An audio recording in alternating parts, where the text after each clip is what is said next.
Assalamualaikum Sobat Football United. Review Manchester United berhasil mematahkan rekor tidak terkalahkan Victoria Pleasant di dua hal. Nomor satu adalah tidak terkalahkan di semua kompetisi yang diikuti di kandang sendiri. Lalu nomor dua, tidak terkalahkan di Europa League. Manchester United mencabut itu semua, menjadi tim pertama yang mengalahkan Victoria Pleasant di kandang sendiri dan menjadi tim pertama yang mengarahkan Victoria Pleasant di Europa League musim kali ini. Manchester United menurut gue, Ruben Amorim melakukan pendekatan yang berbeda di babak pertama dan juga di babak kedua. Di babak pertama, Manchester United cenderung tampil membosankan, tempo sedang-sedang saja, kurang bernyali, dan ya mereka nampak ingin cari aman. Lalu di babak kedua ada pendekatan yang berbeda, terutama ketika Manchester United tertinggal dulu menghadapi Victoria Pleasant. Di awal pertandingan ada pendekatan ataupun susunan formasi yang berbeda lagi yang diturunkan oleh Ruben Amorim. Ini juga masih terlihat bahwa Ruben Amorim ya sama dengan pertandingan-pertandingan sebelumnya masih meraba-raba nih, masih menerka-nerka, masih menganalisa, masih melakukan asesmen, sekaligus juga melakukan rotasi ya dari pemain Manchester United di atas lapangan. Jadi ada beberapa perubahan dibanding dengan pertandingan sebelumnya. Diogo Dalot misalnya yang tampil sebagai wingback kanan, lalu Amat yang didorong lebih ke depan. Ada Rashford yang diberikan kesempatan dari awal, serta Tyrell Malacia, dan duet lini tengah diisi oleh pemain senior Bruno Fernandes dan juga Casemiro. Sementara lini pertahanan 3 center back menurut gue ini diturunkan pemain yang saat ini terbaik ya, terkuat. Nocer Mazraoui, Matthijs de Ligt, dan juga Lisandro Martinez dan Andre Onana di penjaga gawang. Ya, seperti yang gue katakan di babak pertama, Manchester United walaupun mendominasi pertandingan dari sisi possession terutama, tapi serangan-serangannya ya atau mungkin keinginan pemain Manchester United untuk bisa menembus gawang dari Victoria Pleasant ini terkesan sedang-sedang saja. Sehingga seperti gue katakan tadi, di babak pertama cenderung membosankan.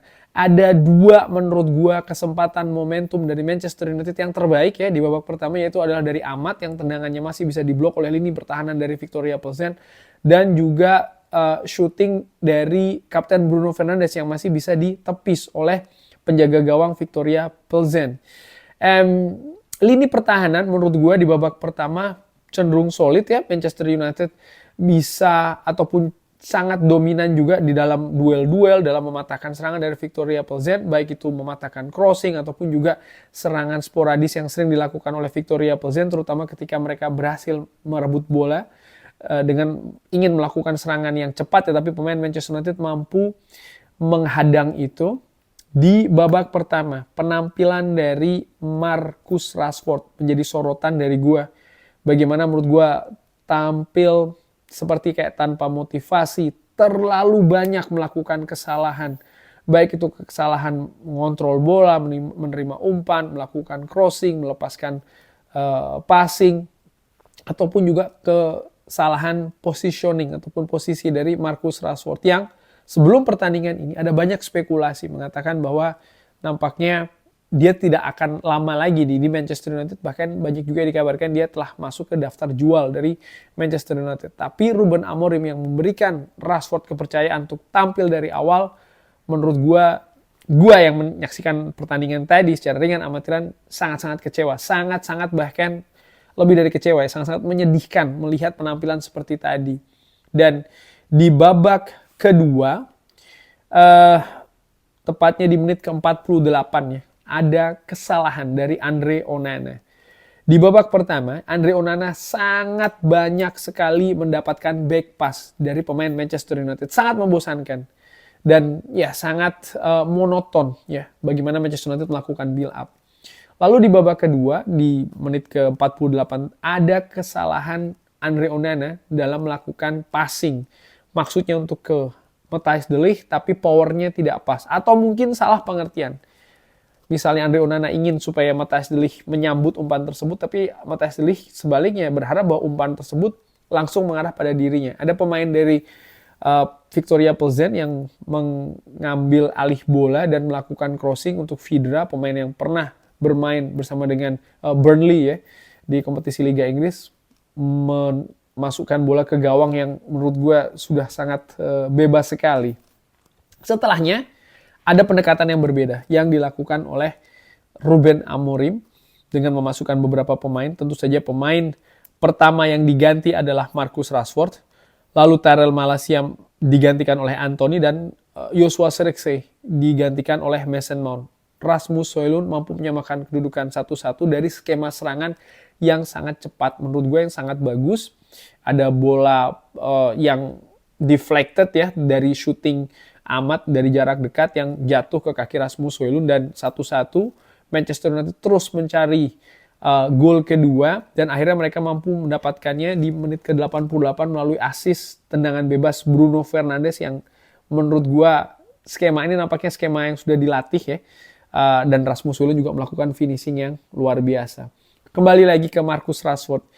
Penampilan yang buruk, penampilan yang jelek, dan ini dilengkapi juga oleh kartu kuning yang diterima, dan ada tadi pelanggaran yang menurut gua beresiko untuk bisa mendapatkan kartu merah di babak kedua. Artinya memang penampilannya di pertandingan tadi sangat menyedihkan, sangat mengecewakan.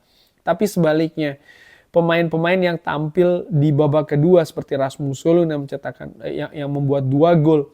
Lalu ada Anthony juga, Mason Mount, lalu ada Ugarte serta Garnacho yang masuk di 9 menit terakhir. Terlihat ada pendekatan yang berbeda di babak kedua. Manchester United tampil lebih dinamis. Tempo dinaikkan, gol pertama dari Manchester United ada skema yang jelas memperlihatkan itu ya, bagaimana bola dialirkan sangat cepat sekali. Di live commentary gua di waktu istirahat antara babak pertama ke babak kedua mengatakan ada 3 hal yang harus dilakukan oleh pemain Manchester United atau mungkin diinstruksikan oleh Ruben Amorim. Nomor 1 adalah harus meningkatkan tempo.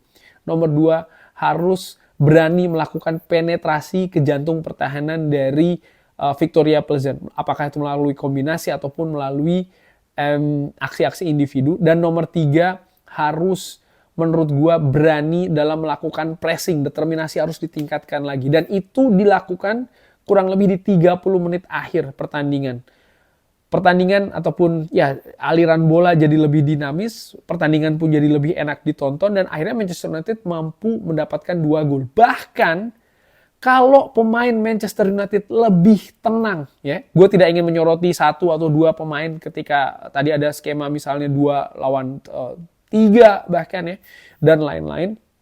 Karena ada beberapa skema serangan balik tadi yang seharusnya bisa dimanfaatkan oleh pemain Manchester United. Mungkin ada 3 atau 4 ya, counter attack yang pertahanan dari Victoria Plzen nampak sangat terbuka sekali, tapi pemain Manchester United melakukan kesalahan keputusan terutama.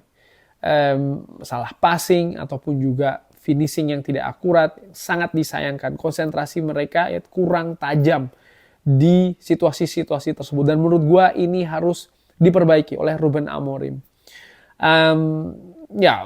Akhirnya Manchester United mampu mendapatkan 3 poin.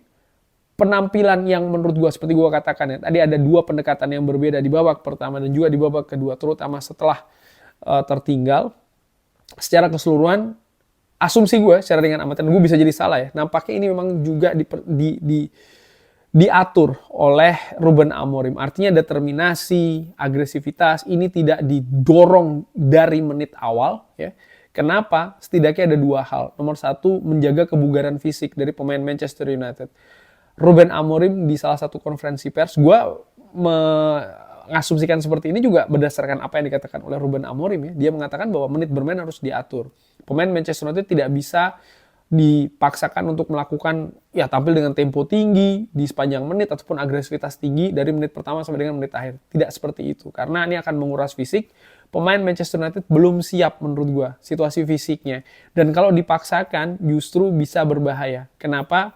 Rekor cedera dari pemain Manchester United musim lalu sangat mengkhawatirkan, dan kalau ini dipaksakan bisa berimbas ke sana. Lalu nomor 2, menurut gue juga bagaimana cuaca yang sangat dingin, sangat dingin bahkan ya di Plzen, minus menurut gue, dan situasi dingin ini juga harus ditanggapi dengan hati-hati bermain, karena salah-salah ini sangat rawan cedera sekali. Jadwal Manchester United di akhir tahun ini sangat padat.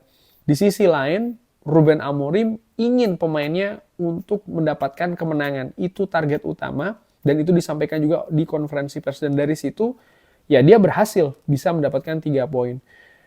Kalau dari keseluruhan tentu saja tidak 100% memuaskan ya penampilan Manchester United, terutama apa yang ditunjukkan di babak pertama. Terlalu banyak individual error menurut gue. Andre Onana ada individual error di babak pertama dan juga di babak kedua. Terutama di babak kedua ya, akhirnya bisa ada gol untuk Victoria Pleasant. Lalu lini serang Manchester United juga banyak sekali individual error di sana.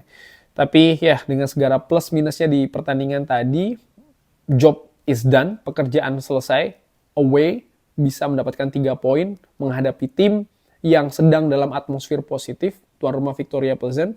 Mereka tidak terkalahkan di Europa League, mereka tidak terkalahkan di kandang sendiri, seperti gue katakan di awal, tapi Manchester United mampu meruntuhkan itu semua. Sekali lagi, dari sisi permainan, ada yang puas, ada yang tidak ya, menurut gue sangat wajar, tapi dari sisi hasil, ini merupakan hal yang positif untuk modal Manchester United di pertandingan selanjutnya. Kurang lebih seperti itu. Bagaimana menurut Sobat Football United? Seperti biasa silahkan drop di kolom komen. Terima kasih sudah menyaksikan. Jangan lupa like, share, dan juga subscribe. Wassalamualaikum warahmatullahi wabarakatuh. Thank you.